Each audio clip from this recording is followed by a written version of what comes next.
thing that I like most about being a dad is that I see that I'm about to impact the world.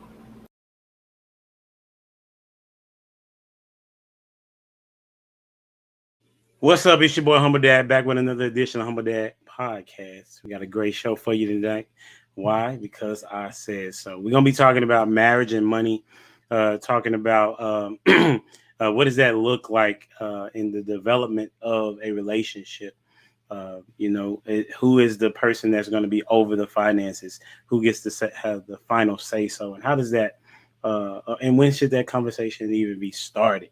So we got a question always as the icebreaker this evening. The question is, I'll put it in the back chat. Here we go. What is something you've done that no one would expect?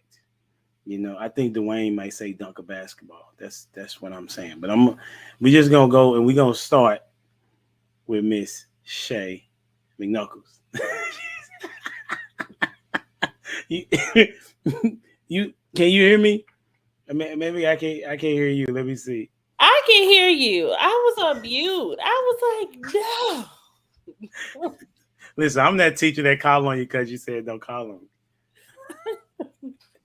I don't even know where to start. I'm sorry. I know what is something you've done that no one would expect. Yeah. And Benny's in the background like, let me do it. And I'm like, no, you can't answer this for me. I need to circle the block. I need time. All right. Yeah. Okay. I'm gonna take you off. I'm gonna bring you back. All right. Okay. Thank you. All right, bet. Okay. Hey, we're gonna go with somebody that's always ready. Mr. Prototype.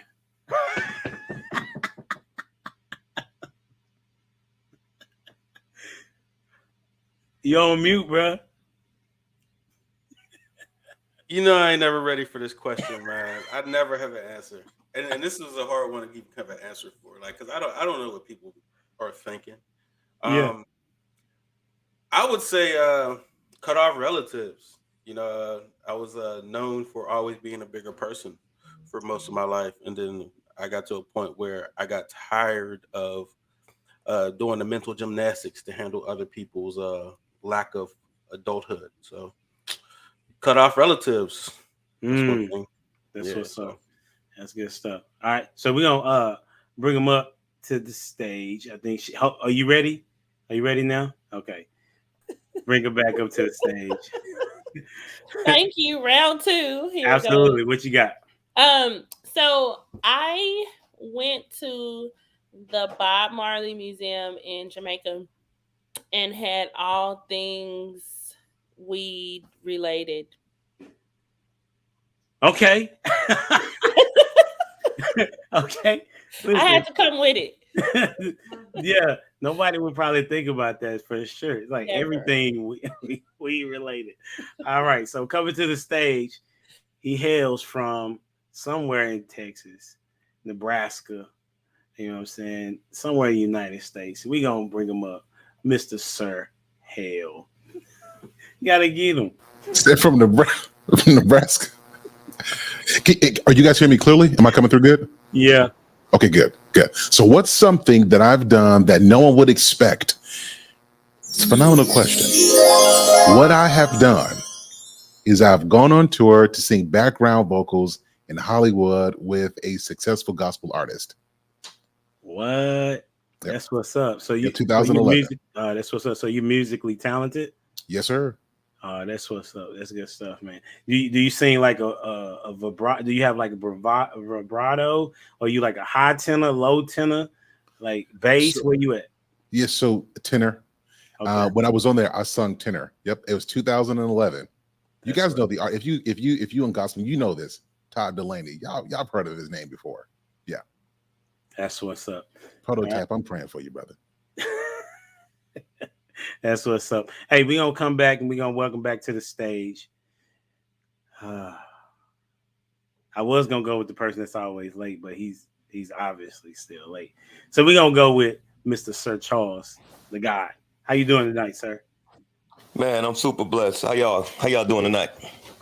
Same here, bro. Can you hear me? Am I coming in good? Oh, you sound real good, bro. Okay. Well, something that I've done that no one would ever expect. Well, several of you may know, I don't know, but I was a deacon once. A real deacon, not a fake deacon. I was a real deacon. Yeah. What is the fake deacon? Sang the hymns and all of that. But yeah, I was a deacon. Deacon I love showed the up. back chat, bro. Yeah. What is a fake deacon? Well, you might have like the deacons in training or something. You know what I mean? No, I was legit. Yeah, I was a deacon. That's a deacon. That's right. And we got coming to the stage, Miss Shan. Good evening, everybody. Good evening. Yes. So, no joke, my mother told me this a couple of months ago, and this is thought about when I saw this question. She said she did not expect me to have children. Who? I wasn't my mother. I'm not the rosy type. I'm not the touchy-feely type.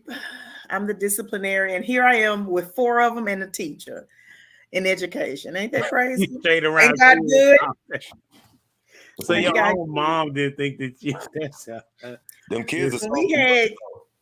When we had kids over the house, I was the disciplinarian. I was like, "Yo, we ain't doing this. Sit down. Like, what we doing?" So she just felt like maybe I was too rough around the edges that I wouldn't want them. Yeah, wow. I got 4. So yeah. But it's amazing how kids can teach us to soften up and be patient.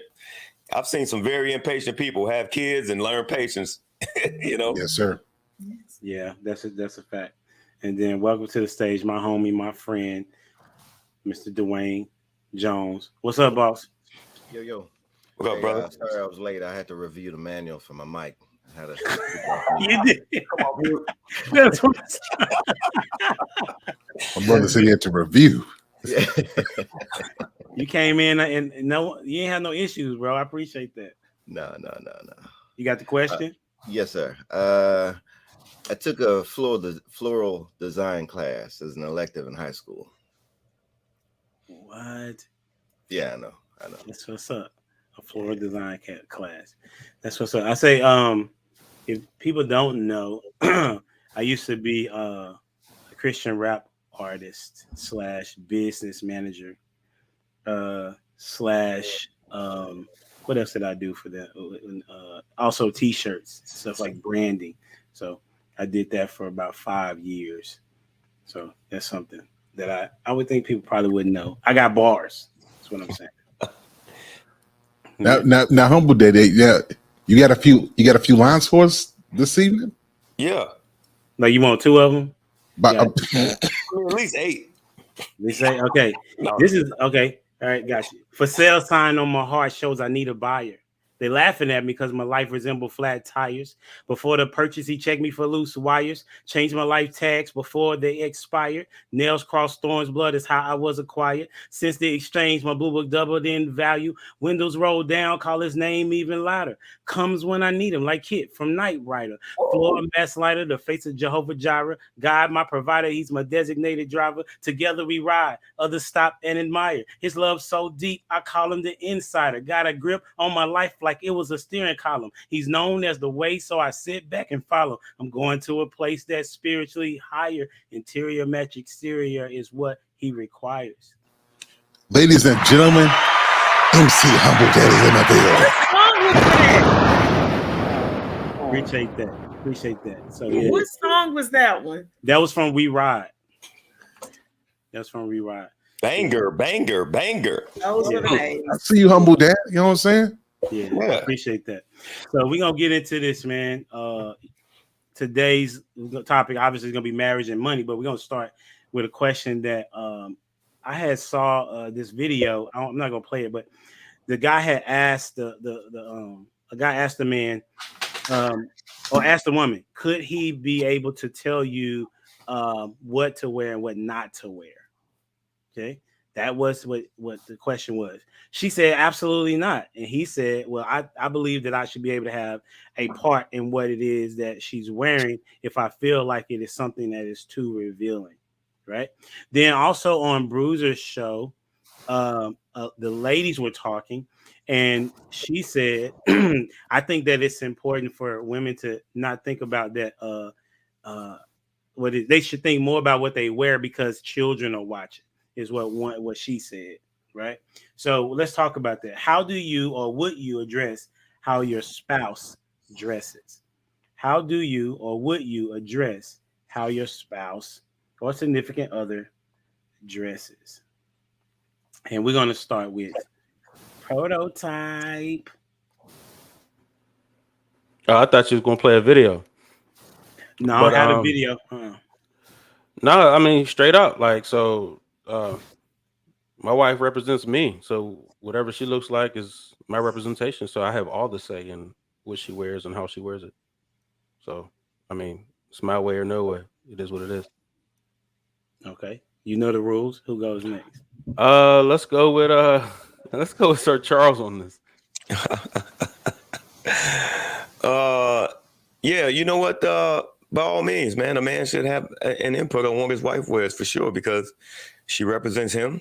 And listen, if I can't, I'm not trying to control you. There's a difference between controlling your wardrobe and having some say, because a lot of times these women could be, dressing in a way that attracts some attention from guys that, will try to challenge you depending on where you go. You know what I'm saying? It could be a safety thing. So if I tell you, no, that's inappropriate, you need to listen. Or I just kind of feel like if a woman offers too much resistance, then that ain't your woman. I just kind of how I feel. So of course, and we'll go with Uncle Ricky since.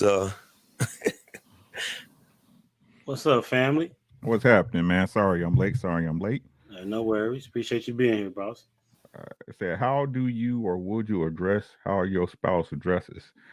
I would ask her politely, and if she doesn't do what I say, she can kick rocks. It's simply what it is. Because again, everybody try to play like when a woman dressing like that, she's not advertising. That's exactly what you're doing. You don't dress that way for yourself. That's a lie. It's a lie. When you go outside and you dressing scantily and sexy, that's to get the attention of other men. And we need to stop playing like that's not the case. That is the case. But when a man puts on a nice suit and he works out, he ain't doing that for the fellas. He want to look nice for the ladies, right? First thing a woman say when a man look nice and he's smelling good, where you going? It's the same with y'all. It's just y'all get the that misdirection. You insecure. What's wrong? I'm with you, ain't I? If you with me, then why you trying to sell yourself then? So a little bit of pushback. Saying that I have a question. So are you saying that we only Was Ricky finished? Yeah, I was finished. Okay, good. Okay. So I can speak now. Yes, ma'am. You got it. Okay. So are you saying that we only dress nice for the attention of other people? Attention of other men. If you're a heterosexual woman, yes. I have to disagree with that, but that's not the question at hand, but like the main topic. But I have to disagree with that. I think that can be a reason, but that's not always the reason. There is a such thing as wanting to look good for oneself too. Okay. So you can look good without wearing scantily clothes, correct? And we don't necessarily have to talk about scantily clothes. It's just about looking good. That's the only thing I got a problem with. But I just got a problem with the statement, we're only dressing to look good to attract the attention of men. Again, if you're outside scantily clad as a woman and you have a man, you are advertising yourself for other men. I understand clearly what you're saying. Right. So if you want to dress scantily for me, we do that in the confines of our bedroom. That's why you have lingerie. That's why you can open the robe. That's why if you show up to me with a trench coat and nothing under, for me. Okay, so you're just talking about scantily. That's it, but not just looking good. No, only scantily. But again, my understanding, if you want clarification, a woman that looks nice, she could wear a pantsuit, and we know she got a fat ass and some nice titties, Mm-hmm. right? We see that. That's what I'm saying. Mm-hmm. But these modern women, they want to use the excuse that they can dress like a chick in a rap video, like a thotty too hottie, and then say, "I'm doing this for me." That's a lie. No, you're not. You're advertising yourself as a woman. She fishing. Thank you. Okay. That's just Well, the if you're fact of the saying matter. scantily, I can agree with that. If you're Mhm. saying scantily, and which is very broad, so that's relative. But if you're saying scantily, I can agree with that. That it's probably for the attraction of men, but just to dress up and to look nice, because you can look nice without looking scantily. You do that for Yeah, sexual purposes. totally, Now, I will say, here's my totally pushback. understand that. If Okay. I'm somewhere, I don't mind scantily if we're in a place that is scantily okay. Like if we're like in Miami or like in Jamaica, or you know what I mean. It's not like we're going out around town, but if we're somewhere and a lot of clothes ain't necessary, I'm good with it. Yeah, I hear what you're saying like that. If we on a beach, you see what I'm Yeah. saying? We at a pool. That's not what I'm talking about. I'm talking about women outside dressing like strippers to go to a club, to go to brunch, right? To go to dinner. Nah, that's not happening. That's not happening with me. That's not happening. You gotta call somebody next, Rick. Oh, my bad. Let's go to the sister Shan. How you doing, sis? I'm doing good. How are you? I'm blessed. I'm blessed. Thank you for asking. Awesome. We have been on this show a while, and so one thing that we've talked about in the past is knowing who you have picked as a spouse. So if you find a woman in the street and she's dressing provocatively, and you're dating her and she's dressing provocatively, 9 times out of 10, once you become spouse, she's still going to try to dress provocatively. So I think, in any relationship as a man, if you don't want your woman looking like that, either you talk about those expectations, those boundaries, whatever the case may be, prior to marriage, or you find somebody who doesn't look like that, who doesn't dress like that. And I understand what Shay was saying. I agree with that, right? But if my breasts have to be out, if my butt has to be out, then I understand the male perspective on that. It's not even necessary, right? I don't want another man looking at me, because my man can walk away while I'm in line and some other dude approach me. It just causes unnecessary problems that, we don't need to put ourselves in those situations. Self-respect. And I think we have a lack of that in the world at this point. And it is what it is. Be fine as wine. Even overly tight clothes are an issue. You know what I mean? So that's my say. I wouldn't have a problem if my spouse thought that something was overly, sexualized, and he said something to me. I'd be like, yeah, okay, I understand. And most of the time, us women, if you second guess that outfit, you probably don't need to put it on. Okay. And so we do.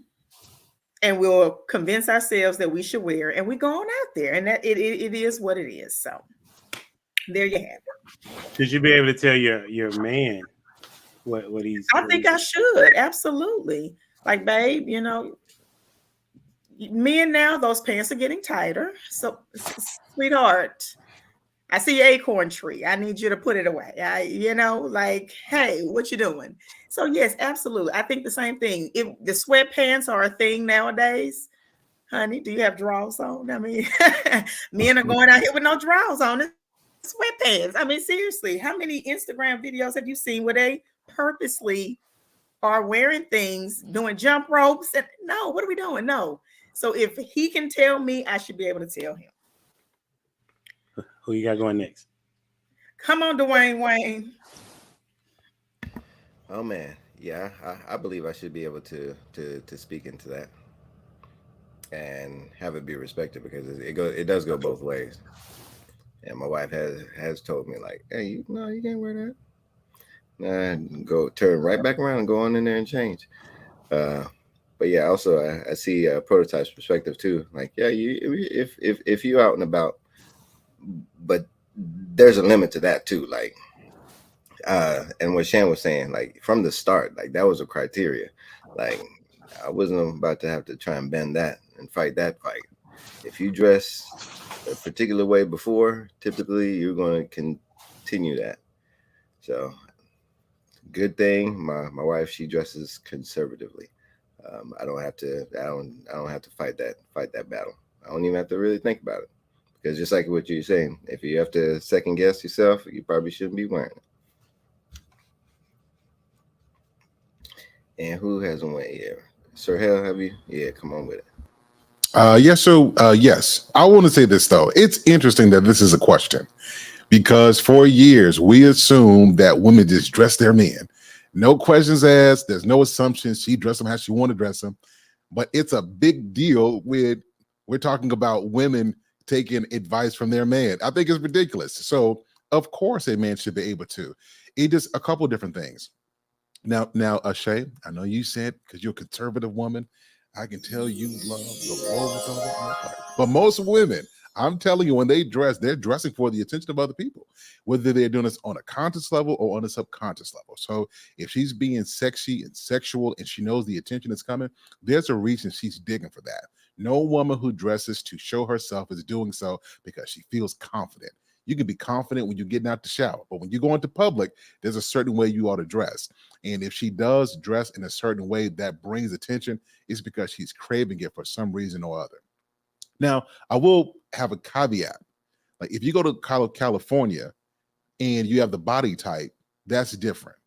If you have clothes that really look nice on you and they fit well, that's good. I think the problem we see is people be wearing stuff that's not good for their body type.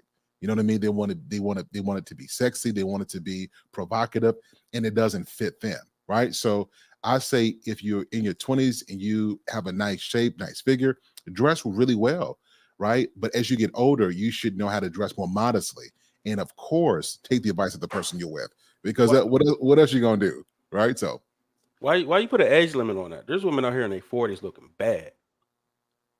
Like, why you put an age on that? Well, I said age and body type, right? So if you can fit it and it looks good on you, but let's be honest, you know, just because you have a nice body, after a certain age, you shouldn't be dressing looking like a 25-year-old, right? So there are some things that I'm for me personally, there were some situations where I think you need to dress appropriately for your age. Doesn't mean it can't be nice, but there's nothing worse to me than seeing a 50-year-old dude dressed like he's 16, or right, a 50-year-old woman dressed like she's 22. Just because you got the body doesn't mean it's appropriate or that it even looks well. It doesn't mean that you're representing yourself well. You talking about when Jerry Rice couldn't let go of his braids? That was you talking about? Like that? I will. So why you go to the extremes of saying that the old dude dresses like a 16-year-old? That's not an extreme. That's just an observation. I mean, that's an extreme though. That's an extreme. Like, no, because we know that's out of line. But a 22-year-old dressing like a 50, if they got the same body, I don't see no problem. I tell you what, do me a favor, just go on TikTok and just don't even type nothing. Just look on TikTok. I'm challenging your argument. It's not about TikTok or what we see. Like, you know what I'm saying? Like if a 22-year-old woman dresses a way and a 50-year-old woman and they got the same body, I don't see a problem in them, you know, dressing any differently. Yeah, and I'm saying I can respect that perspective. For me personally, though, I'll give you an example. If you take the exact same outfit and put it on a 20-year-old and a 40-year-old, regardless if they have a bad body or not, depending on how you want to represent yourself, it comes off a certain way. You know, for some clothes, it looks like you're trying to be 20. It just the appearance of that, right? As opposed to, I mean, I'm pretty sure you've heard it being said that she's dressing and it looks like she's dressing and it don't look her age, or vice versa. A woman is dressing too old. They're fishing for what they fishing for, right? We tell them all the time they competing for the same man. As soon as they hit 20, you know what I'm saying? We tell them all the time they competing for the same guy, right? So I mean, she's just trying to keep up. You just put an age limit though, you at 20, and the extreme is the other way for kids. So how about whenever kids start dressing provocatively because of what they see by people that are whatever age, grown, whether you're in the 20s up. So I think there are both extremes. And for me personally, having kids in my household and having to monitor how they leave the house, those are the things I concern myself with as well. So if my wife dresses scandalously, what are my kids going to do? Those are the closest eyes to them. So then my kids are going to start to then mimic that same behavior. So I look at it from that point as well. They are seeing certain things, and then they then desire to then put those things on because they're not stupid. They're not so like for example, if you see these little boys and they're sagging their pants, where they learn that from? Whenever you see these little girls out there on videos twerking and all that, where they learn that from? They're learning it from somewhere, and chances are it's at home. So that's how I put it. As for the age limit, it also then goes down to children as well, because they're the most impressionable. So as you grow older, you would hope that you mature and you then get out of trying to gain or garner attention, and that's all kids do. I mean, women like attention. It is what it is. It don't really matter what age they are. Yeah, but it's like what's age appropriate. So there are things. Well, that's what I was saying. 22 is grown. 22, 50. Like I said, if the woman look good in it, she can wear what she wants. Yeah, absolutely. I mean, anybody can wear anything that they want. But I got to say, me being judgmental, if I see a 70-year-old guy with some skinny jeans and some them big ugly Balenciaga shoes on, like, come on, bro. Like, I mean, you looking silly out here. He fishing for what he fishing for.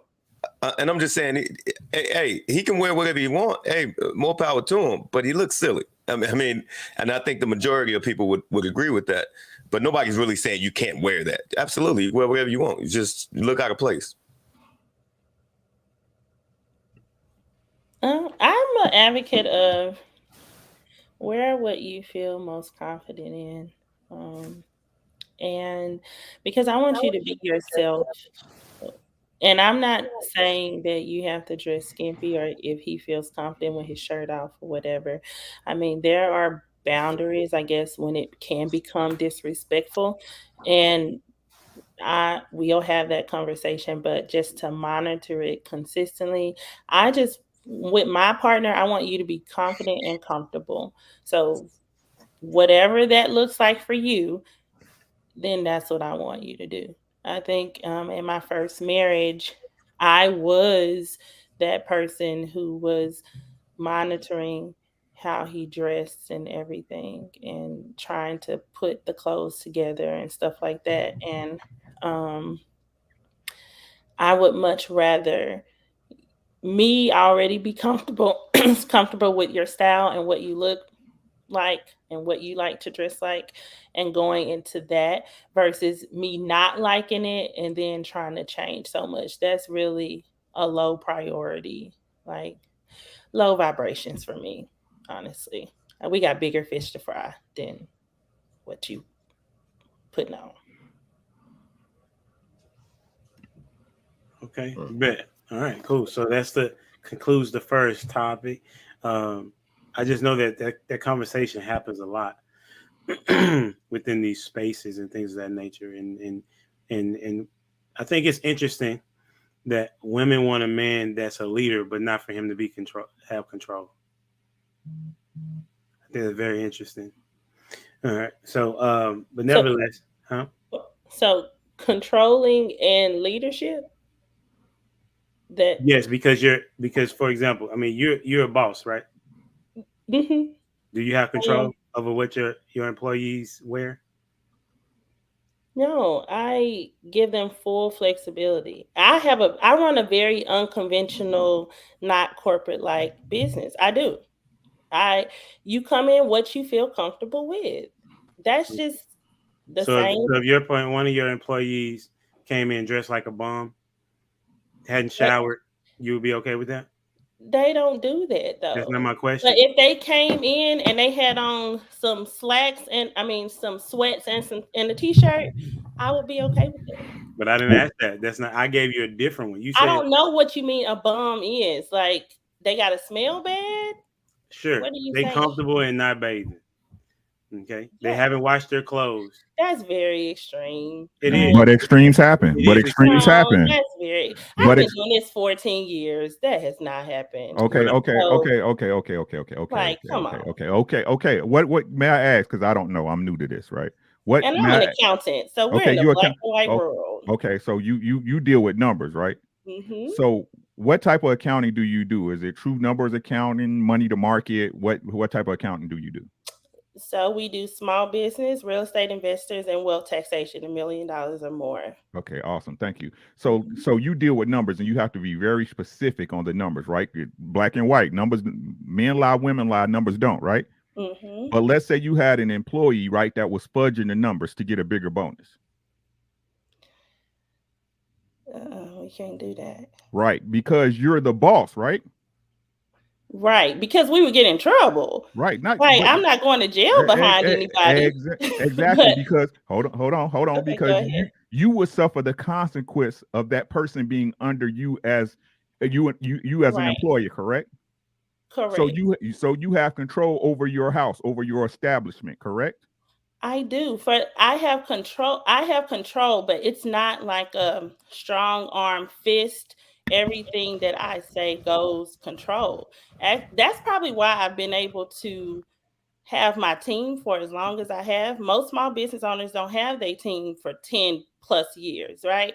Because I'm very fluid and flexible in terms of how I manage them. It's very fluid.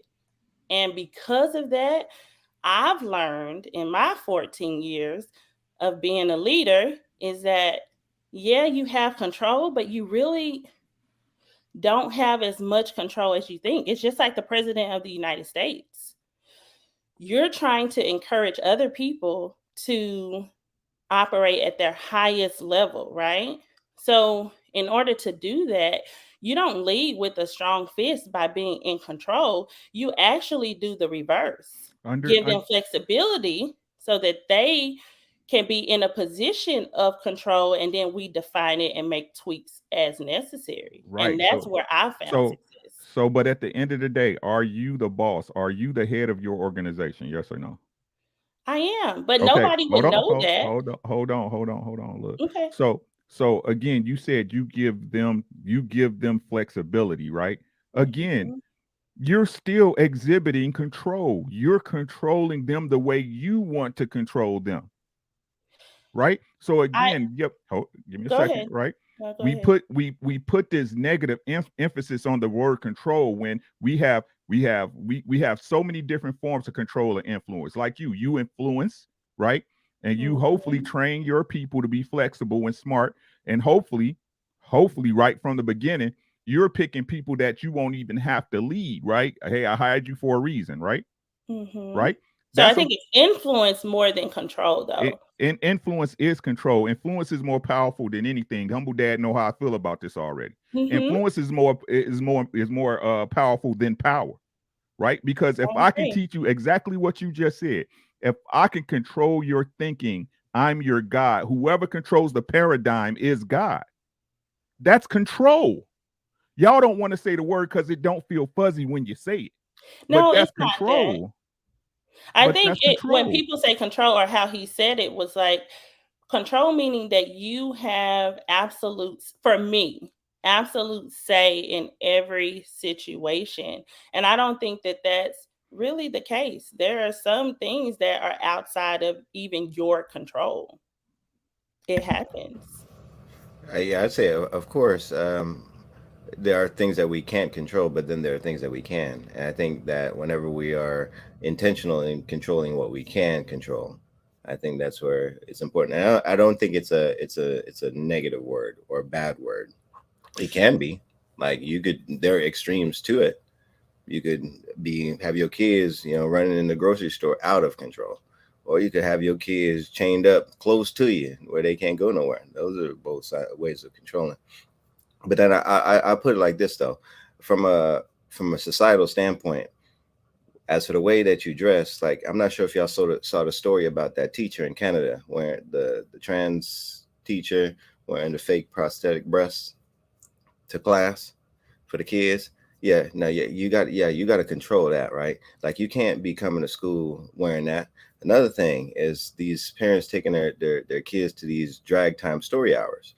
That's drag as a form of sexualization. Yeah, you could do it, but then what are you influencing? Like, I'm go back to the influence in children.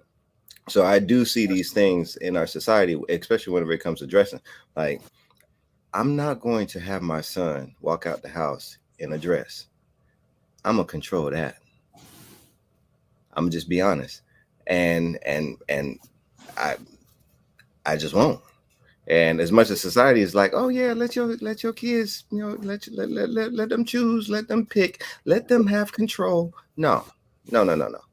And so that's just me, because I do see if an influence, like what you were saying, Ricky, influence is extremely important, and you can have control based upon the influence, and the control is whether or not they're going to go the direction in which you would like them to go. So to add on to this, you can have control without influence, but you can't have influence without control, right? And I say that to say, if you put a person in a leadership position, they make all the decisions, they will do what you say because they want to check. But a person with influence has that same power to do that.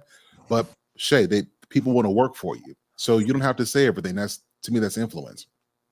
Here's what I say: a woman should not be with a man that she does not feel comfortable with him having control, because it's exactly what it is. Now, I give you an example.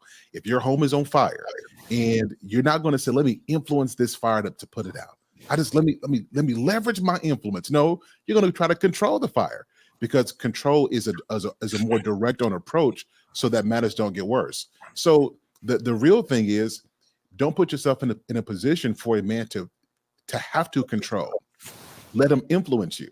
Like, follow his lead. If there's a certain way he wants you to dress that makes him feel respected, then follow that. Otherwise, you're going to see real masculine men. They're going to be more vocal about it, and that to a person who wants to be more free is going to be perceived as control, right? But I think a woman should not be with a man that she does not feel 100% confident that he can be in control and know that what he's doing is in her best interest. I mean, that's in a perfect world. I think every woman wants a man that have that control.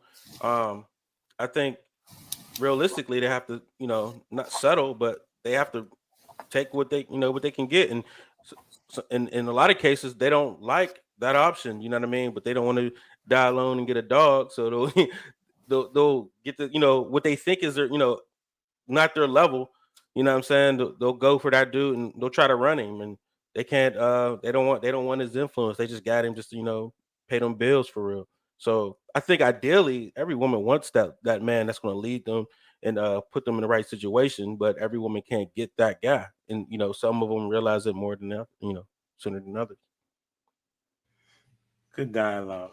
Good dialogue. So that's a interesting perspective. So that's something that I always think about when I'm in these spaces. When women kind of have a conversation about the type of guy that they want. They want a guy that's providing, and they want somebody that's a protector, right? But it shouldn't be protect me how I want to be protected. You know what I'm saying? And then therefore, how can they be the leader that you say that you want, right? And so men look out for their women, period. You know what I'm saying? If you my chick, I'm looking out for you. It's not an idea of trying to be controlling. It's a matter of I am trying to control the situation that may transpire if we out in public, though, if that makes any sense.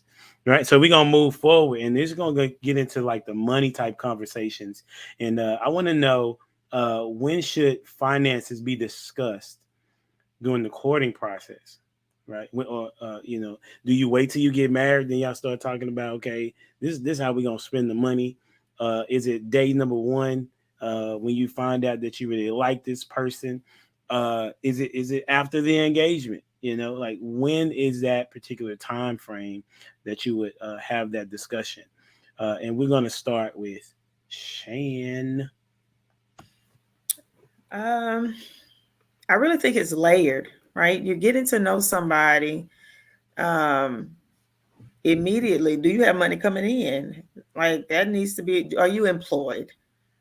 How long have you been working there? Are you one of these job hoppers? Because I'm not going to even waste my time pursuing anything further with you if you don't even have steady income. Once we know you have steady income, we need to start, as we're building a relationship, what does your credit look like? What assets do you have? Before we get to the engagement part, I should already know your financial history and what you have going on. Honestly, like why are we getting engaged and we don't understand what's going on? At the, I guess, engagement part, then we can probably discuss more who's going to be in control of finances, what that looks like moving forward into marriage, because everybody's marriage is different. Some people share bank accounts, some people have separate bank accounts. That all depends. So how you want to move forward after marriage definitely is a conversation you can have once engagement happens, but I should still know something about you financially before we even get there. I'm not going to waste my time talking to somebody who is not responsible financially. For women, we look for security in relationships, and finances is a big topic of security. So if you're not making payments on time, what are we talking about? I'm not here to help you do that. You need to come to the table with that. And that's just me personally. Who you got going next? Let's go to Sir Charles. Thank you. Thank you for having me. I think I kind of want to echo what Shan said, in the sense that I think it's more of a gradual process. But the thing about it is, you can kind of tell how you're going to have a conversation about how people, what their money attitude is, their financial attitude is during the courting stage. I can kind of see how you are with money. I can kind of see if you're just throwing it away, you playing hot potato with it. Are you a saver, right? That may not necessarily make you a bad candidate. That just mean I have to manage the money. I'll have to manage the money, and hopefully you won't you won't be too opposed to me influencing you on how the finances are going to work. And so over time, because we all grow and our attitudes may change. So over time, you can kind of figure out, okay, this is what we're going to do. This, but I don't know if you can necessarily have that conversation, that detailed conversation up in the beginning. But I am going to get a basic knowledge of how you are with money in the beginning. I would say that, like for me, someone who is I think one of them consumerism people, the people who gotta have the latest and the greatest, and keeping up with the Joneses, we won't pair well. we won't pair well, and for me, that'll get them dismissed in the beginning, because that's gonna be counter to what I actually my money attitude. So yeah, I think that conversation is gradual over time. Is my point. And we'll go with Shay. I'm in agreement with mostly what everyone says. I think in the beginning you're going to see those patterns if you're paying attention. And as you begin to seriously date, you want to have more in-depth conversations about money habits and debt and credit and assets and all of those things as you date and as you seriously date, and how everything should be divided or handled and who would be managing that. I think as the relationship progresses, that you do have those more in-depth conversations, and before engagement you should have a pretty good idea of who should be managing what, like in terms of the finances and how they would be managed. Yeah. So I would say, like for me, I know I want a prenup, so I don't care what that's coming up in the later, like once we are at that stage. I typically put that out up front, like because I'm an accountant, so everything in my world is about numbers. It is about money and assets. And I know most people don't believe in prenups, and they say, "Oh, you think you're getting a divorce?" But at the same time, the things that I've built prior to is for my son and his legacy, and then what me and my husband build together will be for us. Because if you have a great woman, then we'll be able to build even more and greater together. So that's just my idea. And Sir Hill, I'll give the floor to you. So I think this should be discussed in the friendship phase. Depending on what age you are, if we in college, neither one of y'all get nothing. So right, so just chill out, right? So, but if you date over 35 and you get kids and you're working, you don't want to wait until it gets too deep. You want to start discussing. I don't need to know your personal business, right, in the friendship stage, but I kind of need to know your mentality. I need to know how you think about stuff. I need to know, do you always need me to give you some gas money? You always need a little extra help. You always need something, right? I need to see how you conduct yourself. The other thing is I need to also hear your plan for your money. Like one of the things that I noticed is a lot of women that I counsel and talk to, they know how to hustle. Like, so their mindset of success is how much they hustle. They do hair on the side, they hold a job and they bring money in, but managing that money, like you could be making $75,000 a year and it sounds like it's good money, but if you are spending 90% of that and then the 10% for emergencies, well, it's better to make 50,000 and be a great manager of that. And that directly goes to mindset. So, I look at things like, she makes $75,000, but she got the Benz, she got the really nice apartment. She has to have the latest styles. I mean, the nice hair, and she can afford it, but she can't afford nothing else. And it's a struggle and stress to maintain that. Like that to me speaks to her mindset. So I will look at a woman, can she manicure her own nails every now and again? Can she braid her own hair? Can she pay her daughter to do it or a cousin to do it, right? It's little things like that. Does she have to have the most expensive clothes, or can she go to the thrift shop for a while, look really well, put money back? That tells me a lot about her mindset about money. And I think you see that kind of stuff in the friendship phase. Now, as it progresses and you start courting, you got to kind of get into the numbers now. I need to know where you're sitting at. Because if we're merging and I'm putting your name on my credit card and you putting your name on my stuff, well, you affecting, my hard work. And so it gets more serious as the relationship gets serious. But I would say initially, you got to talk about that in the friendship phase.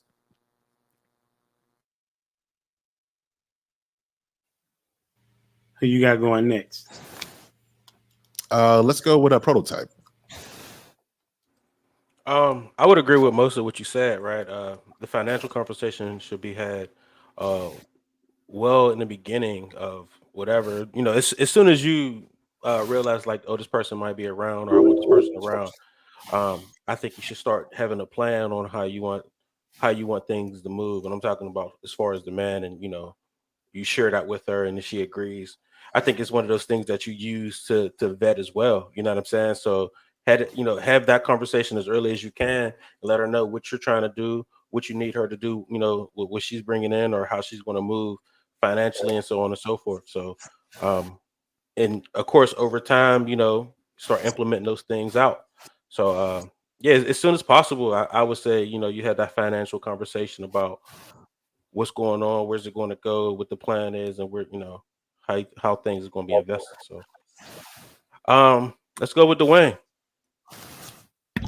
Yeah, I'm with y'all in that. It's at the friendship stage. And I think as you're scoping things out, I'm not talking about like, like friendship, like we starting to date, like before that, like, about a person, hey, does that person got a car, their own car? Like, does that person, is it maintained? Is it broke down? Is it, and I think that those are the things that we're judgmental about, but it's like, typically we want to find somebody where we're at, if not better. We don't want to find someone who's not doing as well off and does not have a desire to do well for themselves.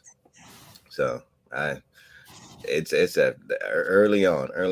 And then another thing though, whenever we went through marriage, premarital counseling, that was one of the things that they stress. They want you to put everything out there. So there is no like, oh, that was a surprise. Oh, that snuck up on me. Oh, I got blindsided by that. No, it's like you put those things like out there, like whenever it comes to as for finances, because that's one of the leading causes for divorce is struggles with finances.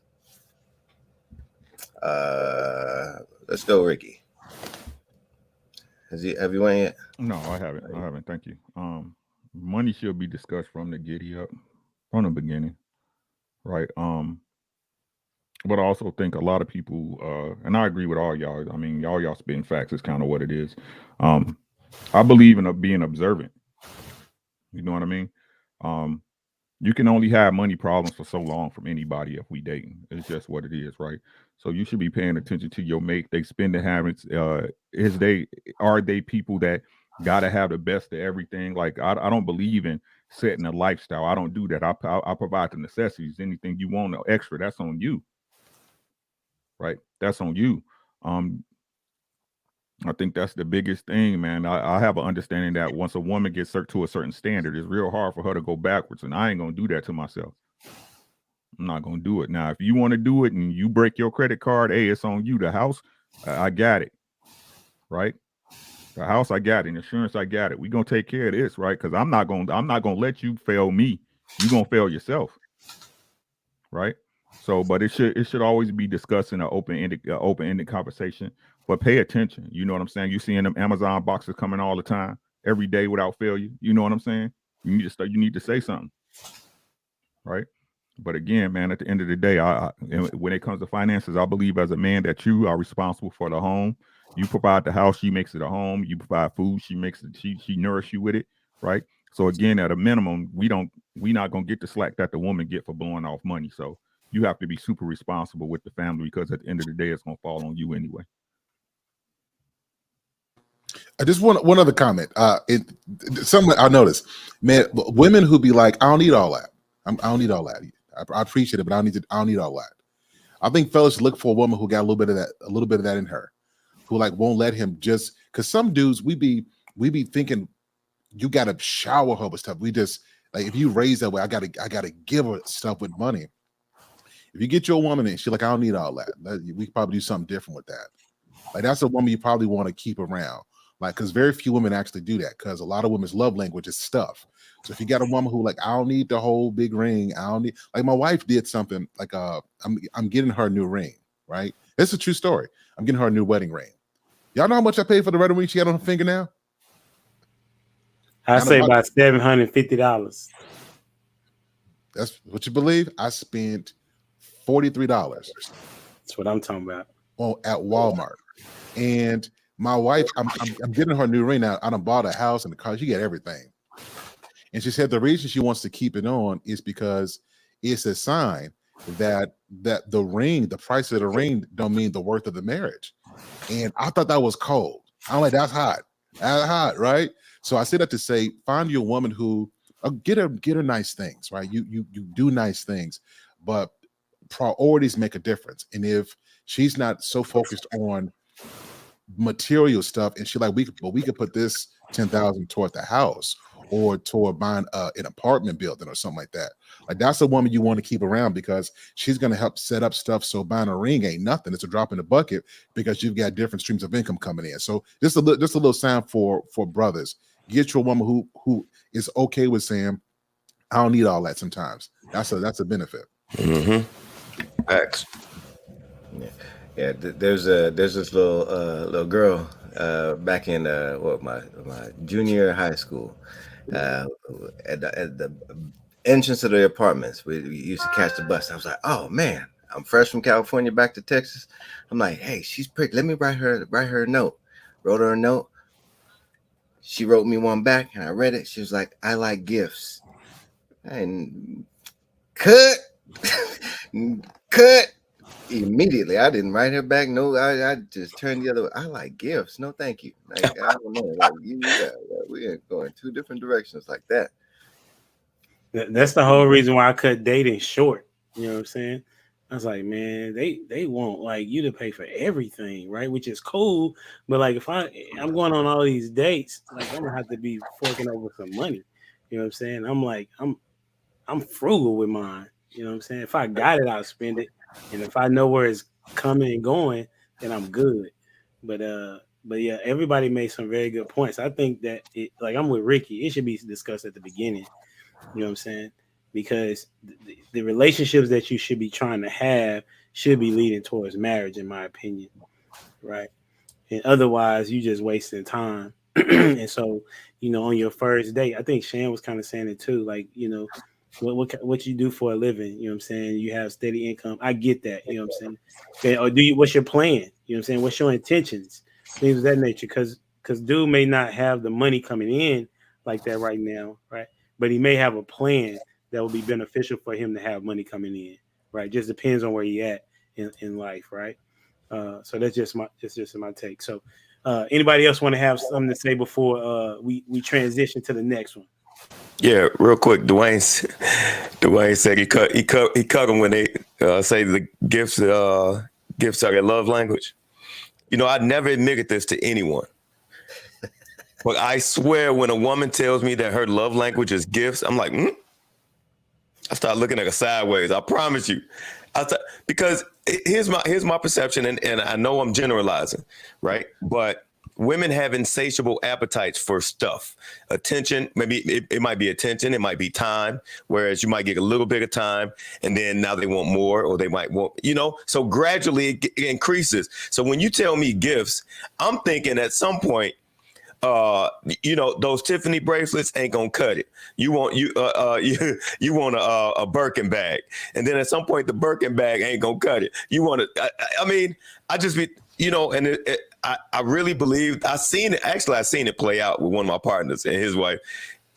It's like the gifts just keep getting bigger and bigger, and she thinks nothing of it, So I don't know. It's kind of a red flag to me, for me, when a woman tells me that her love language is gifts. Now, she'll never just say gifts solely. Of course, she'll say quality time, words of affirmation, but she's gonna throw them gifts in there. When she say gifts, I'm like, I don't think that's necessarily. I don't think the gifts thing is a red flag or a problem.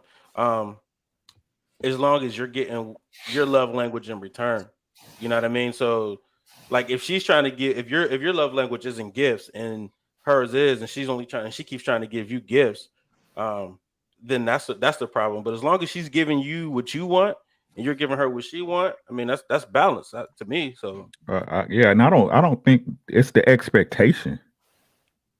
You see what I'm saying? That's what really kills it. Like, I don't get this understanding where women think like most men buy their girl stuff. Yeah. Like, what do y'all like? You would. My question is, ladies, why you with a dude who ain't never bought you nothing?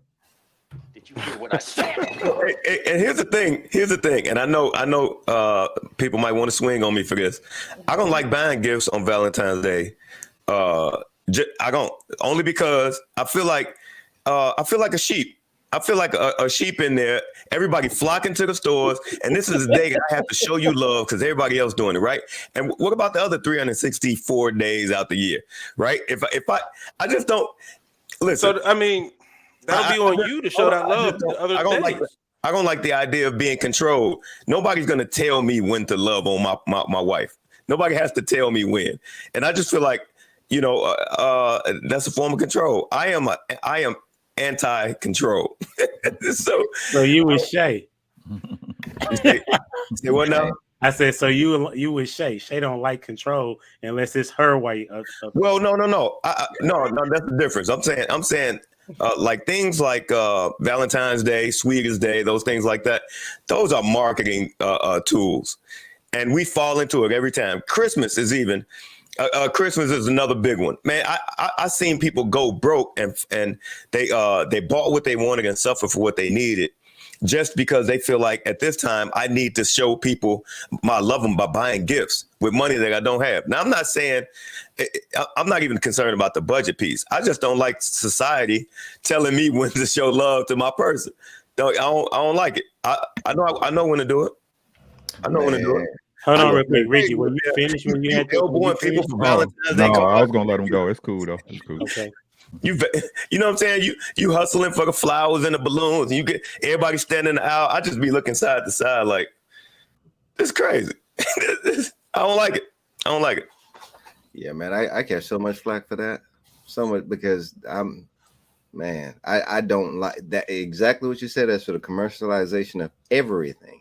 Mm-hmm. Like just because of that, I don't desire to participate in any of it. Like I grew up Seventh-day Adventist in Jamaica, so we didn't celebrate Christmas, birthdays, and any of that. So coming to America, I'm seeing every opportunity they have is commercialized, and they quick with it too. Like once one's done, like you see the stores, the aisle is that they do the little seasonal thing is filled up with the next one. Mm-hmm. Halloween done, next one. Christmas done, next one. And it's But just it's the monetization of life, right? Y'all do understand humans are the only people, the only animals on this planet that got to pay to live here. You know what I'm saying? It's just like I do my wife's birthday and our anniversary. Those are the days that mean the most to us, right? But it's like I said, it's the expectation that bothers me, right? It's the expectations that a woman, you ain't got me nothing for Valentine's Day. You ain't do this, you didn't do that. Like most men take care of their girl. I don't know what the understanding it is that the expectation is the woman wants you to take care of her like she a real housewife of Atlanta, or you know what I'm saying, or the Potomac or some shit like that. Like you don't pay no bills here. The house is paid. I take care of the house. I take care of the electricity. Like chill the fuck out. You know what I'm saying? Like that's what I don't understand. But again, like I said, y'all with men who y'all got to split shit with anyway. So I kind of get the feeling of where y'all be going the way y'all going. You know what I'm saying? But again, why you with them if that's the case, right? If you're looking for a certain grade of man, but you ain't willing to, but you splitting 50-50 because you're not willing to downgrade your lifestyle, right? I keep trying to tell y'all, once you get a woman in a nice car, like she could drive that Buick, that LeSabre, that 93 LeSabre forever, right? That Tahoe, right? But soon she get a BMW, it's a wrap. That LeSabre that took her all around the country, right? Did everything she had to do. Probably still put gas in it and put a battery in it and it fire right up, right? It ain't no good no more, right? But a man, I got a 95 Chevy, a 95 Chevy Impala. I love that car. I ain't never going nowhere. It never failed me.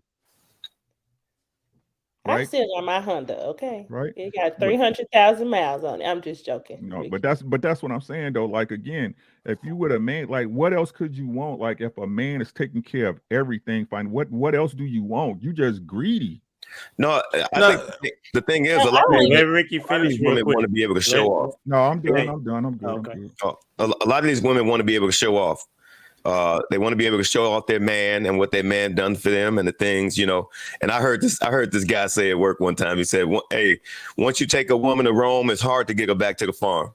It's hard to take her back to the farm once you expose her to those things." And I'm not saying you shouldn't, but it is the expectation that sometimes women don't understand that this might be abnormal. And at some point we might have to downgrade if our financial situation forces us to, and you got to be okay with that. And get you a woman that is for you. Yeah, like he may have some feelings about it, but if she's for you, she's gonna be rolling with you. And I do want to offer a little bit of pushback as well. So I don't want to say Valentine's Day is I don't celebrate it because it's marked. If it's special to your woman and she take care of you, we'll make that a special day for her. That's what I believe. So in all of my time, we don't celebrate everything. But if my wife, with all she does, if she says Valentine's Day is special, well, I'm going to get the candy. I'm going to get the flowers. I'm going to order something from Amazon. I'm going to make it special because she's worth all of that. The point that I'm making is that you can make that day what you want it to be. Forget it being Valentine's Day. If she wants to feel special on that day, and that's your woman, and she takes care of you, make it special because she wants it, not necessarily because it's been marketed to make money on that day. That's a good point because I got some good stuff for Valentine's Day back to back for sure. So I kind of want to double back what Ricky was talking about. Like you take care of everything, right? So she should be able to be comfortable in this year we celebrating it, this year we not. I take care of you. So in that, and I think in most cases a woman would be. I think it is the 50-50 situations where you got to do the Valentine's, you got to do the Christmas because she's not being taken care of. She's not resting in her feminine for 364. You know what I'm saying? So she needs those extra days to be feminine.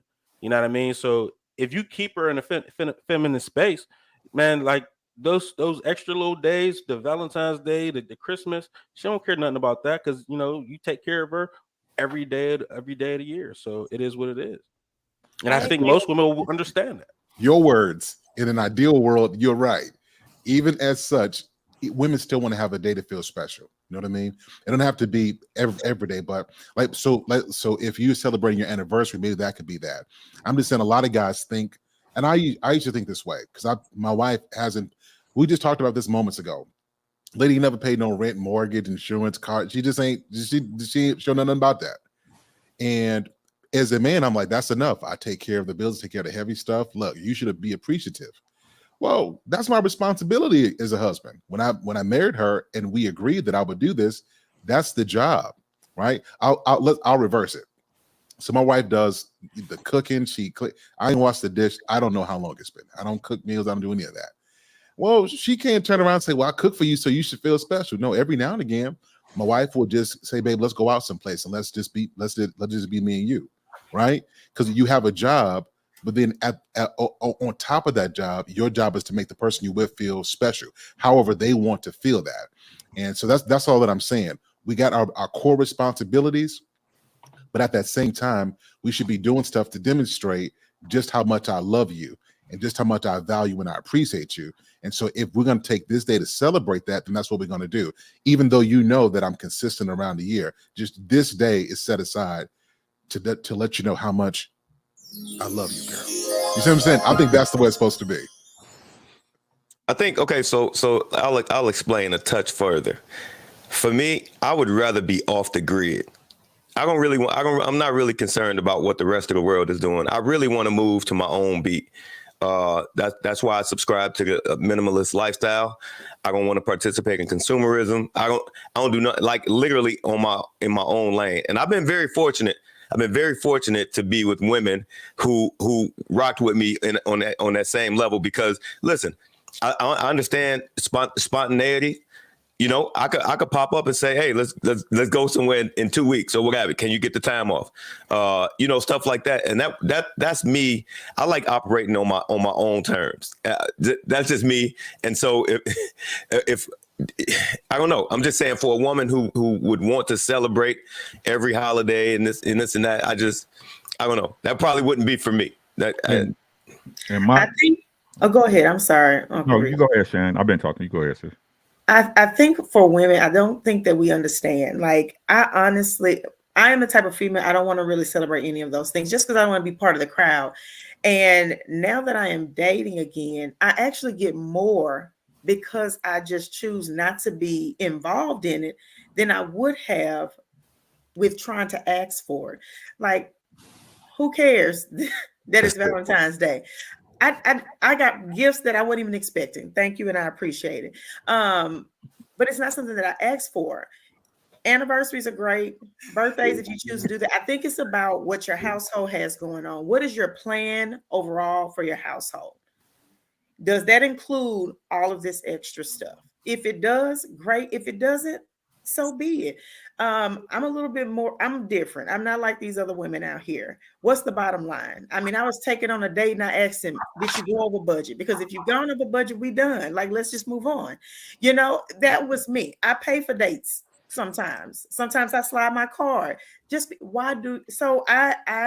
have an issue with the way that a lot of women are put out here. There are us. You grown, Shan. There are us. All grown.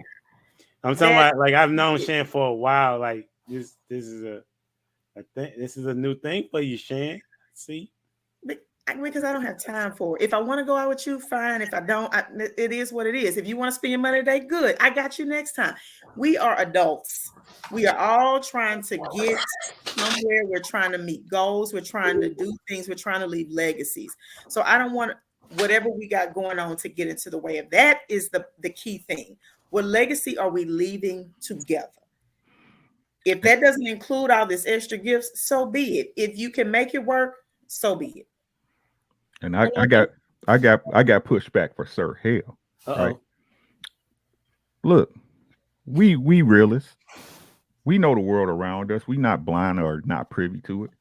So if you got a man that's taking care of everything, you special. Did you hear what I said?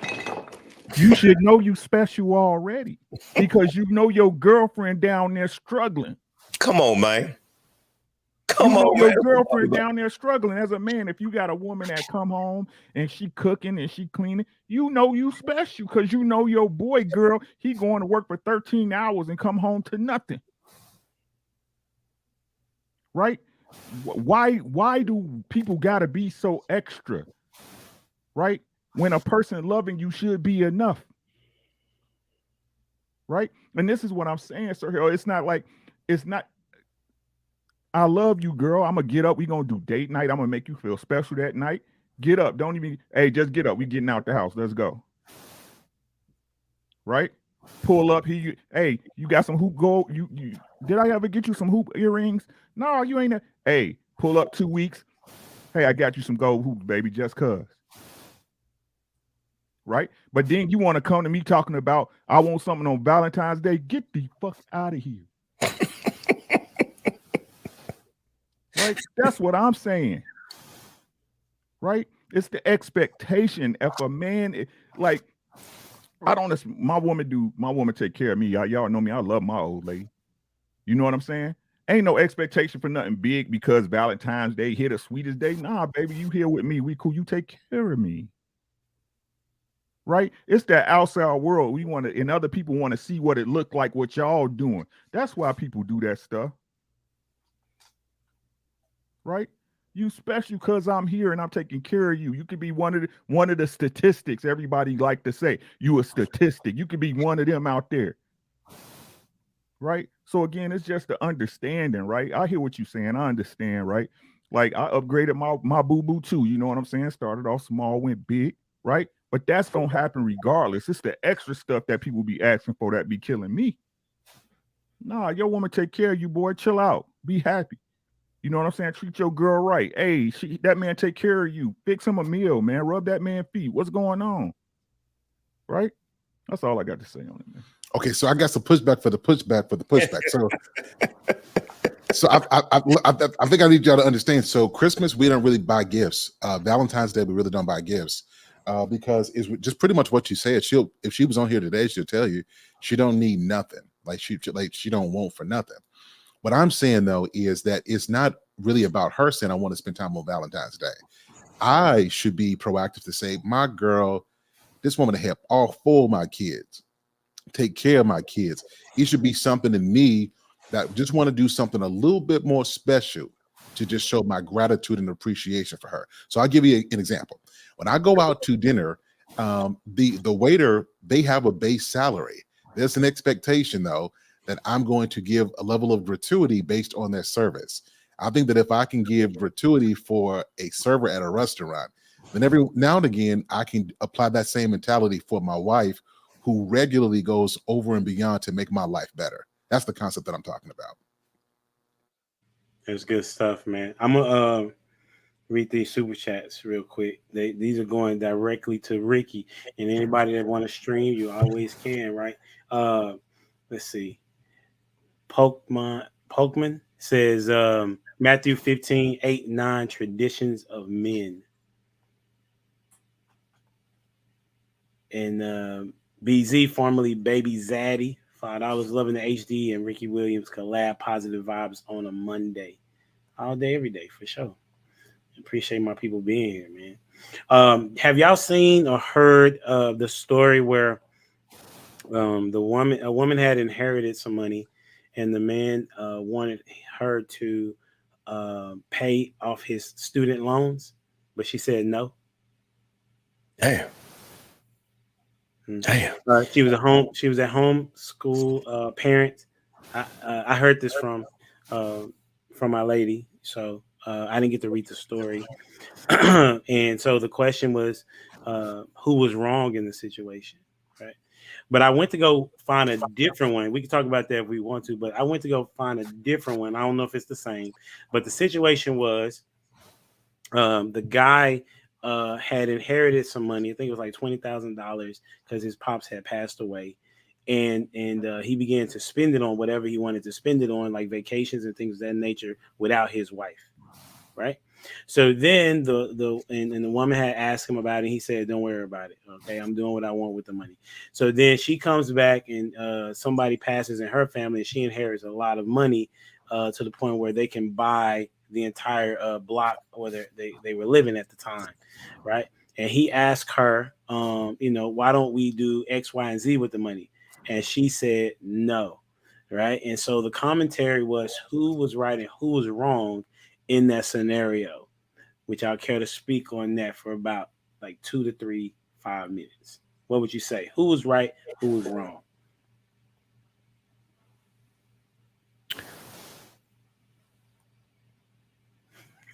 Well, I can quite get the I details. can't, I'm not gonna speak on it because I don't know what happened with them before. I don't know if she didn't For blew sure. money before, he didn't blew money before. Who knows? So You know what I'm what? She saying? he wanted her to pay his student loans, and she This had. is in two different stories. So the first one story was that he wanted her. He had taken care of all the bills because she was a stay-at-home mom. Mhm. Right. Parent passes away. Right. She inherits a large sum of money. He said, "Can we use that money to pay off the student loans?" She says no. I would say Boy, I would say his wood ain't wood. That's what I would say to that. Okay.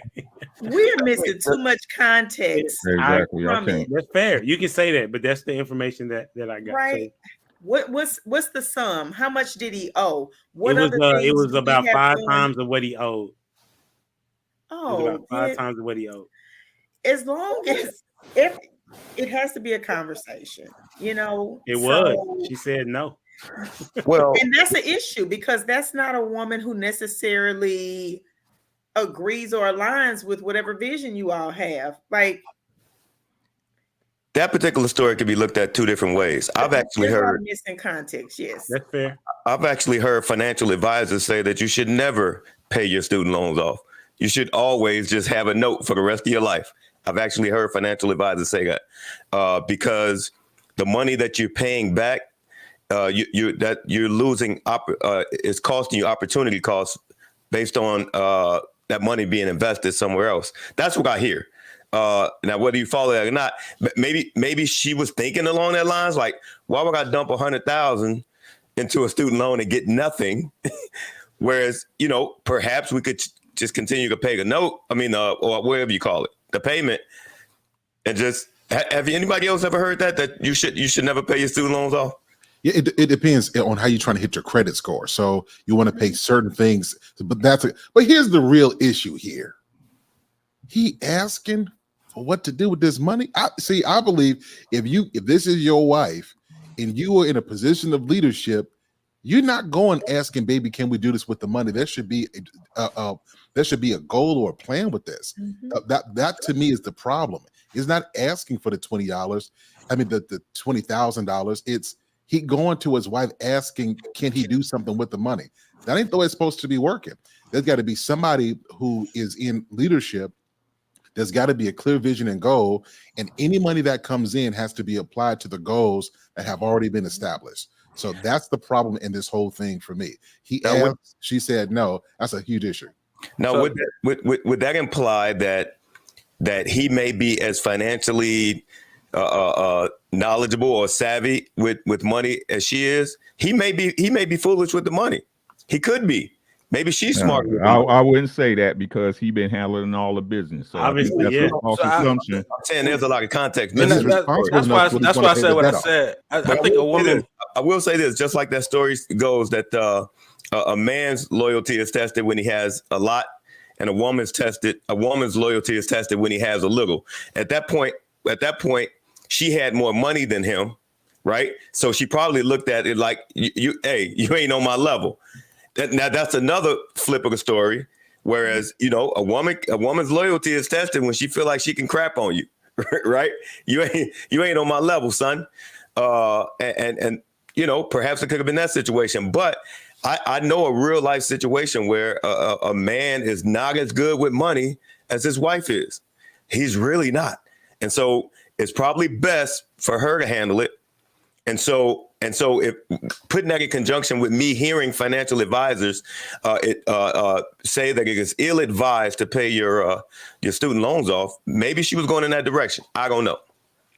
Of course, So- there are lots of different contexts. I know a woman would give you her soul if she love you, man. Like, so That's a fact. So the fact that he asked, like, a woman should never tell her man no, for real, if she love you like that. So he asked and she said no, and that's why I said what I said. You know what I'm saying? Something's wrong, something's missing, because he's paying all the bills, he's handling the business. You know what I'm saying? And then he asked her, like, hey, could we fix this situation? And she says no. There's something lacking, and that got to be it. Like, so that's why I said what I said. I would, to that love part, I think it could be a lack of respect. To what you said, my wife in our first couple years of marriage, well, no, like that, I think like 7, she was making like she's working at a car dealership, so she's making like 40 something grand, right? And I was jobless. I didn't have any money coming in except for hustling as a musician. But when it came to the money coming in, I dictated what was happening with the money. Like it wasn't. But the reason why is she wasn't looking at it like, this is my salary. Now, this is my husband, and this is the money we got coming in. He's going to determine what we're going to do with this, right? That's why I said, get you a woman who is for you. Right. Because when you got a woman who is for you, she submits to you out of that respect. And whether or not she's making more than you, that's not a bargaining chip for her to leverage power over you. So get you a woman that is for you, and you can eliminate a lot of these problems. At the beginning, go ahead. No, I mean, to keep it simple, she doesn't value them as a couple over her financial security or whatever she ever wanted to do with the money, right? So again, and I hear what Sir Charles God is saying, right? But either way, that if you pay that debt off, the debt, the money he is paying towards that debt comes back into the house, correct? Right? So again, either way, she looks at herself above the family structure and what he was looking to do, right? So it was good as long as she didn't have to pay no bills, right? It was good as long as she wasn't responsible financially for something.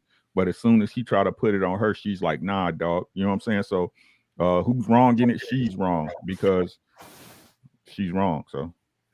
All right, that's what's up. I got 2 questions, but I'm only going to do one, and I want y'all to choose which one you want. I got the, let's see. I'll scroll it across, and we're going to see which one y'all choose. These are our last questions. Who should be in charge of the finances? Okay, that's number 1. And your money is our money. My money is my money.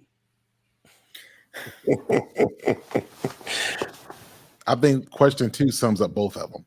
Exactly. Let's talk about it. Your money is our money. My money is my money. Now, you know that this has been a conversation. I don't know how long it has been, but it has been one where there's been videos. I don't know. This is the internet, right? So it's things that are out there, but I haven't ever had the situation where a woman would tell me that her money is her money. I believe in the notion that it's our money, right? But the question is, how do you address that? If the person says that your money is our money, my money is my money, how would you address that? Anybody can take it. This is our last question of the evening. Look, man, like I said before, a woman will give you her soul. So for you to lead, for you to guide, for you to handle. So any money or anything she has, she will freely give you. There's a reason why pimps are bad. You know what I'm saying? So I just don't. I don't understand the question, because a woman will give you everything she is. So if she has money, she'll give it to you if she loves you. So it is what it is. So I think it's fair to say that this question is one-sided, because I ain't never heard that. Well, in the case of the pimp, I've never heard a dude say my money is my money, your money is our money. So I think it's fair to say it this way. Hey. But you get a person who could think like this, that ain't the person for you. What they're telling you is that they're going to become attached to your life. And if you're trying to get married to have somebody with you to go through life with, you can't have somebody like that. That kind of person will be looking for the next thing. And when they find it, they will jump from you to the next person. And it's sad to say this, including a lot of men today. I typically don't say things like this, but I've seen there's a group of 35, 40, 45, 50-year-old men that haven't established the basics of life. Now, I love what Brother Ricky said, and I take that mindset 100%. It ain't about having the biggest house or the nicest car. It's having your basics in order. And there are a lot of men who don't have their basics together. And so as long as let's say he do use that good wood, right? He goes from one woman, and when he can level up, he goes to another woman. And of course, we know women do this as well. So the general rule, if somebody doesn't see what y'all are doing and it's coming into a pot for us, and there's a clear goal in that, it's really just about them, and you choose to go on with that, that means you're insecure and you need something from them, and you're willing to mortgage your future to have it, right?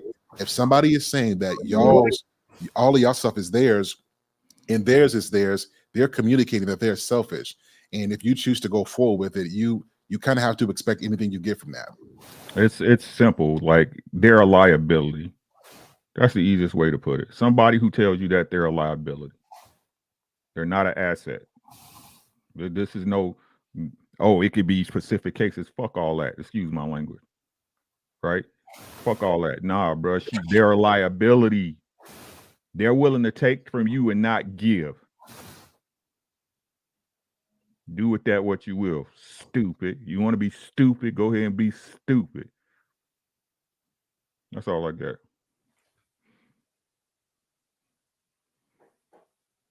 Ladies,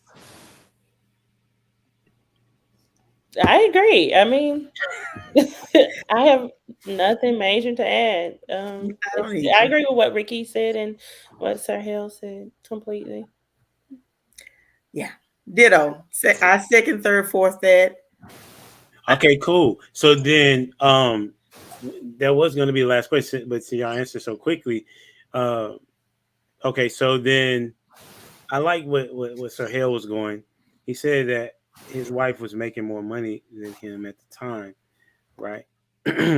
Now, how do we kind of help these young people or people that are married understand that you making the most money doesn't make you the leader? That's how we had that conversation with the young people. Not necessarily talking to your spouse, but talking to the people that are listening, men and women. Just because whoever makes the most money doesn't determine their leadership. What would you say to that? That's a difficult question. I mean, you're saying, so let me understand. Mm-hmm. Whoever doesn't make the most money, repeat the question. Sorry, whoever makes the most money doesn't make them the leader. Well, I mean, if we're talking about marriage, the man should be leading. Are you asking who controls the money or who does the finances? Because your man is your head, so they should be leading. So they can run together, right? Like, because this is the talking point in the space, Shan, is that women want a man that makes the same as them or more. If they make more, then they feel like they should have the say so. So that's what are your goals together? What have you all agreed on in your household that you're trying to build towards, that you're trying to accomplish? What are your goals? If the conversation gets outside of that, then y'all are not on the same page. It always has to come back to what your goals are, period, point blank. Like, there's no other conversation. So if he bringing home 20,000 and you bringing home 60, his 20 is contributing to the goals, right?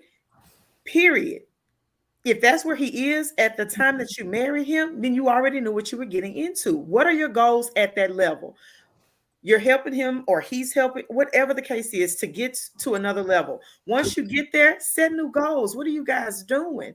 You know, who's working the money? Who's better at it? In my marriage, I allowed my ex-husband to lead financially. That did not work out. I am better at it. You know what I mean? And we had budget meetings, you know, so that we don't lose his sense of control and leadership. What are we working on together? And I made more money. So how are we bringing that together? What are we talking about? And are we accomplishing those goals? How do we fix it? How do we go back? How do we adjust? That really, at the end of the day, needs to be what needs to happen in a marriage that is successful and works. And I think go ahead. I think this interesting scenario comes with he has to be able to like lead her in something, right? So I think it comes down to like a spiritual guidance. You know what I mean? Like he has to be able to like intellectually lead her and stimulate her that way, which would grant him the leadership or, you know, the respect that, you know, garner the respect from her. So if he could do that, he has to lead her in some shape, form, or fashion. And typically when a woman makes more money, it's a spiritual, like he's the intellectual one. You know what I'm saying? So that's generally how I've seen that play out. And I just think he has to lead in some way. in that particular case, it's always a spiritual, like if he's a deacon or something like that, and she makes money, or some of the sort. But he has to do something to have better leadership, show some type of leadership for her to be submissive that way. I think I the thing wanna- that we have difficulty with is that we keep saying your money, Yeah, my money. Shay, Like, you can go after it's Shan. our money. I think that's where we mess up. We come into these marriages. Yes, when you were single, it was your money, and when he was single, it was his money. You are together. You are one. You have come together. It is about us. That whole what you got going on, what I got going on, that needs to be taken out of the equation. We are now a we. We are now a one.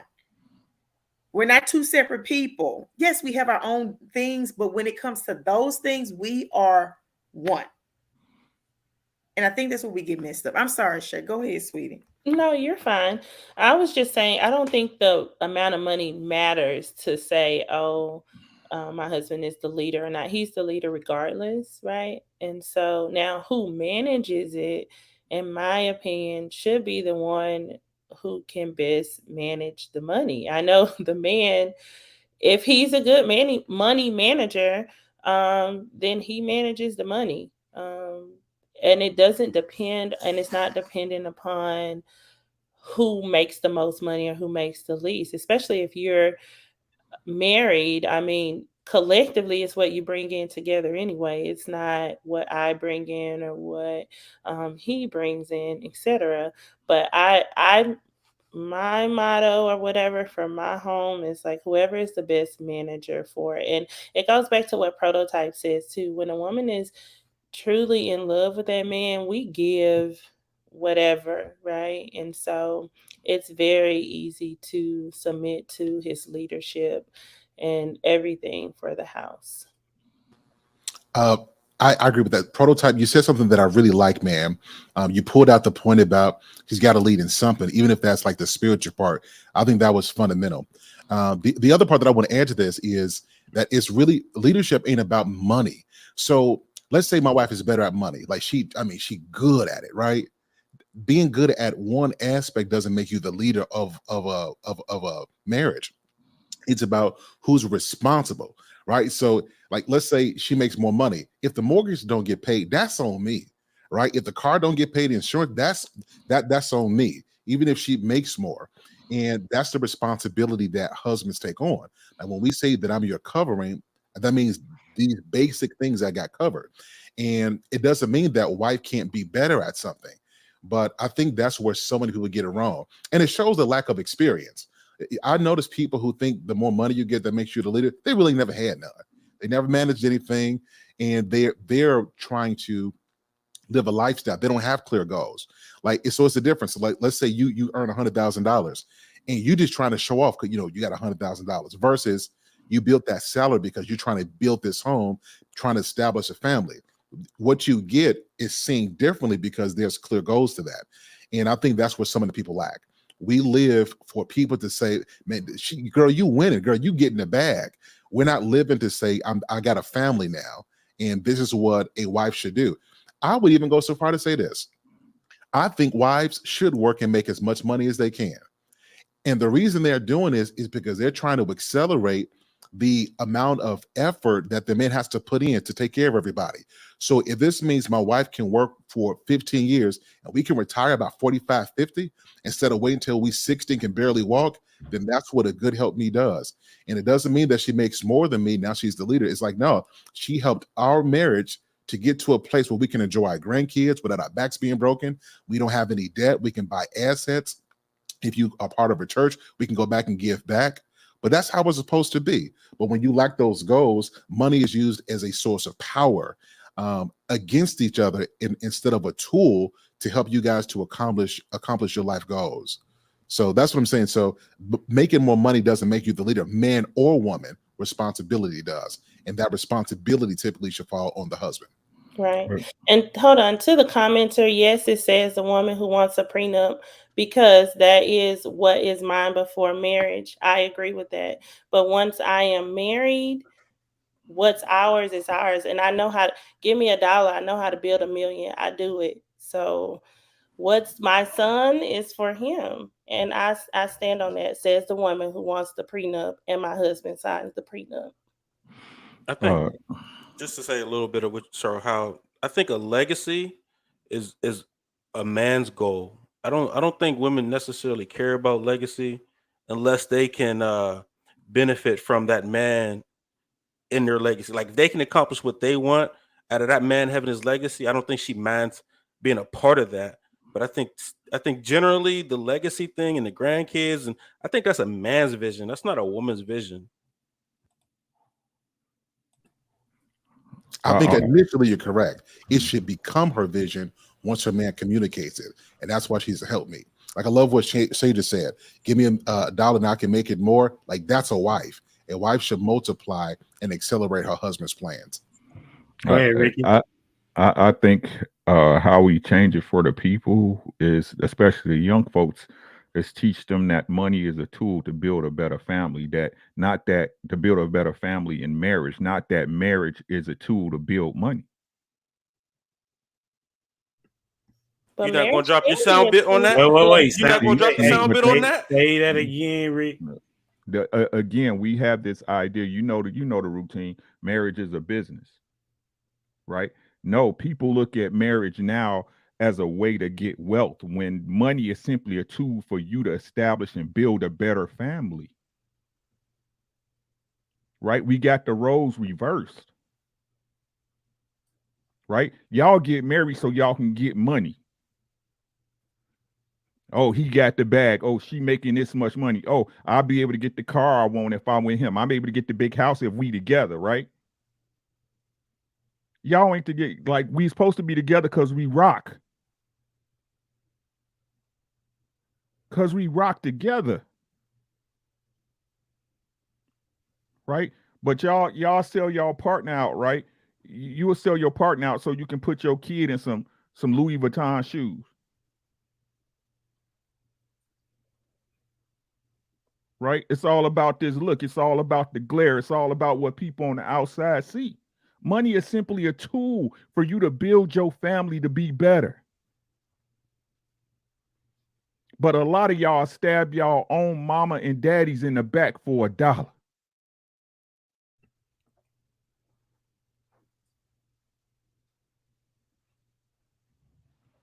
Did you hear what I said?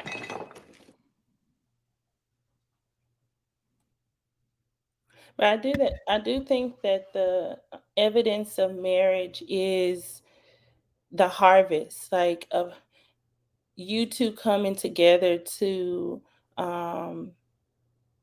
reproduce, like be fruitful and multiply. And you should see the fruits of your marriage, whether that's in your children, whether that's in the love, financially, spiritually. I do think that there is fruit that should be grown from having that marriage, and finances is a part of it. But at the core, I do agree, Ricky. It's like y'all should come together because that's what y'all should do. And then, but from that, it should be productive. There should be some evidence, I guess. Yeah, I think whenever it comes to the pay, we're sacrificing something in order to acquire. So whether we work a 9 to 5, you're sacrificing time away from your family in order to go and gather. So at the end of the day, if you have both parents are going out and getting that bag, they're sacrificing, allowing somebody else to then raise their kids.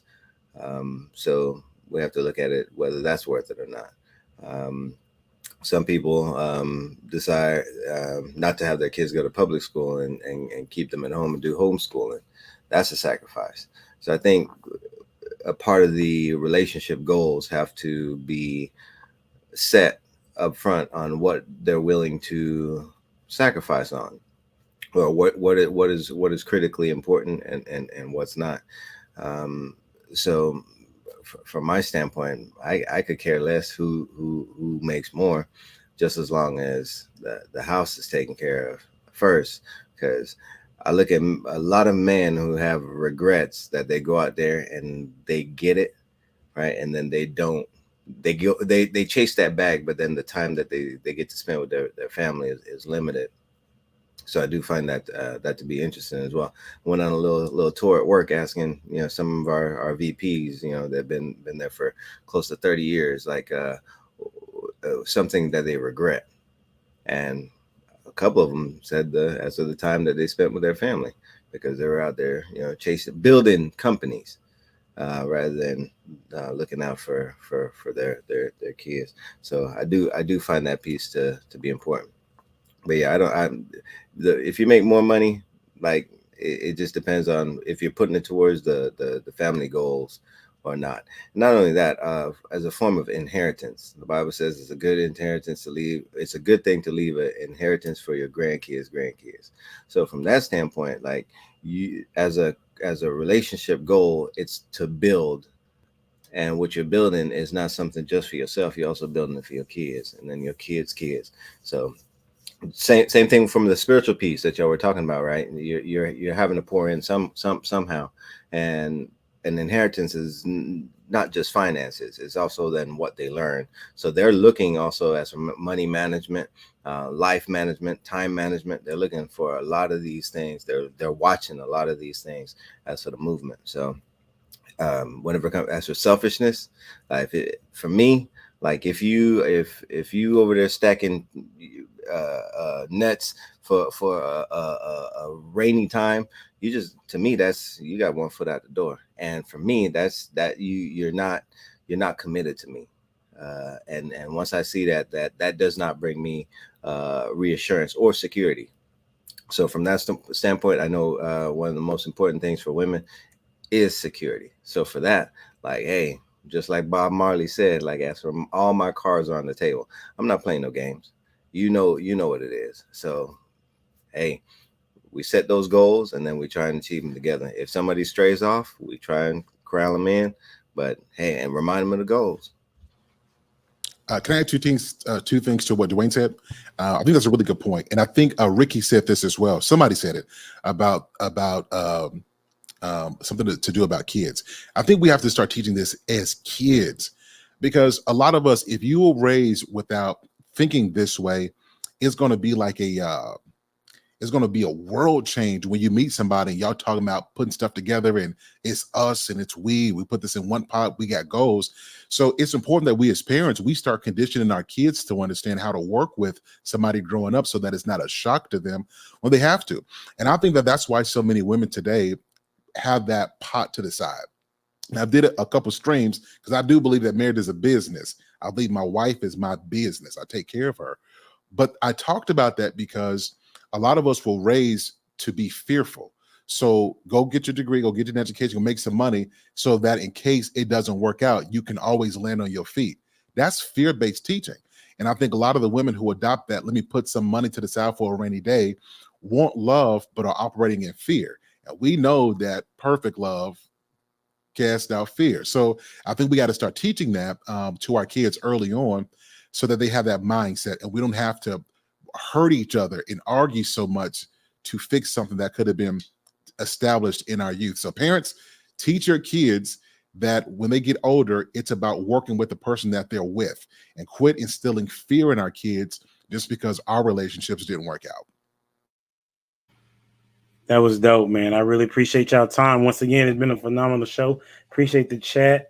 Definitely love the back chat. Like, they don't know where it be. Hey, that's where it's at. All right.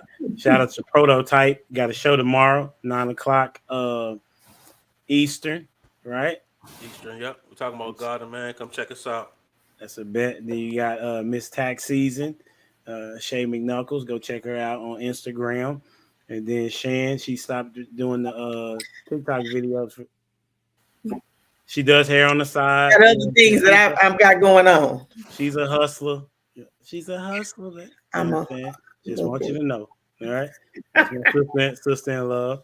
Then you got Sir Charles the Guy. Tell them about where you at again. I always forget where you. Yeah, I'm on all social media handles, and I have a struggling channel on YouTube. Come offer it some CPR. chest compressions, mouth to mouth. Remember the breathing technique. Maybe might even leave a Heimlich maneuver. Mindfully Misunderstood, where I co-host shows with my brother Cameron. And like I said, I'm on all social media handles. That's a bet. Then everybody knows Sir Hell. Super Sunday. Yeah, everybody knows this is Sir Hell. Tell them about where they can find you at. First of all, Humble Dad, shout out to you, man. I just got to give you your credit and your flowers, man. You put together really good shows and really good questions, man. So I just want to send a shout out to you and to the lovely ladies. Love y'all. Y'all setting a new standard for how men see women, and I want to give you a big salute. And to my brothers, love y'all, man. Much respect to you. You can find me here on Humble Dad whenever he invites me. Be sure to hit the like button and subscribe button if you want to see me connect with him, because whenever I can, I'm rocking with HD. Appreciate you, man. That's a bet. I appreciate you. Hey, and then my dude, Mr. Uncle Ricky tonight. What can they find you, bro? What's good, everybody? Thank y'all so much for having me on tonight. I appreciate all y'all time and y'all input. It's good discussions. I appreciate it. Y'all can find me here on YouTube under Ricky Williams # TWT. You can follow me here over on Instagram at RDubs. That's ARE_DUBBZ. We have Truck Chronicles. I'm a working man, hard working man, take care of my family, right? So you'll hear me in the truck when we get it. You know what I'm saying? I talk boxing and life, but you got to get through the boxing first, right? And with that being said, y'all take care of yourself. Y'all know who it is, man. Allow me to reintroduce myself. My name is... Y'all have a great night. I love that one. Hey, then we got my boy Dwayne. Listen, man, you was really quiet tonight. You know what I'm saying? What can they find you, bro? I said for you, Dwayne Jones Photography. You know what I'm saying? You want you get some good photography. Hey, shout out to Dwayne. Fly him out to wherever you need him to be. Right? All right. Hey, it's been a wonderful show. I appreciate y'all time, man. Until next time, we out here. Thanks so much. Absolutely. Good night, panel.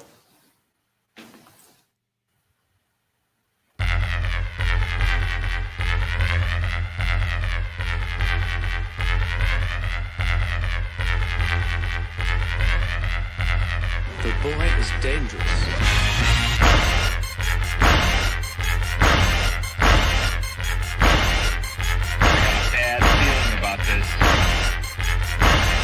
You don't seem to understand something.